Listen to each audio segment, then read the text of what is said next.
आपण पाहत आहात नाशिक खबर न्यूज, जनतेचे हक्काचे व्यासपीठ।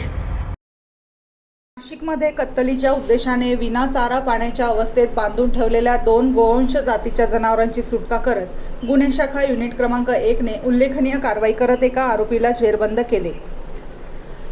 नाशिक शहर पोलीस आयुक्त संदीप कर्णिक, पोलीस उपायुक्त गुन्हे शाखा किरण कुमार चव्हाण आणि सहाय्यक पोलीस आयुक्त संदीप मिटके यांच्या गोवंश जातीच्या जनावरांबाबत बेकायदेशीर प्रकारांवर कठोर कारवाई करण्याच्या दिलेल्या सूचनांनुसार ही कारवाई करण्यात आली।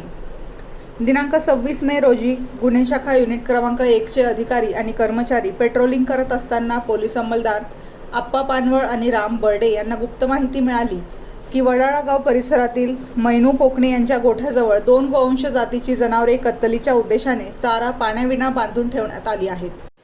ही माहिती वरिष्ठ पोलीस निरीक्षक अंचल मुदगल यांना देण्यात आली। त्यांच्या आदेशानुसार पोलीस उपनिरीक्षक चेतन श्रीवंत, पोलीस हवालदार महेश साळंके, रवींद्र आढाव, उत्तम पवार, धनंजय शिंदे, राजेश लोखंडे तसेच पोलीस अंमलदार आप्पा पानवळ, राम बर्डे, नितीन जगताप, जगेश्वर बोरसे आणि चालक पोलीस अंमलदार समाधान पवार यांच्या पथकाने घटनास्थळी धाव घेत कारवाई केली।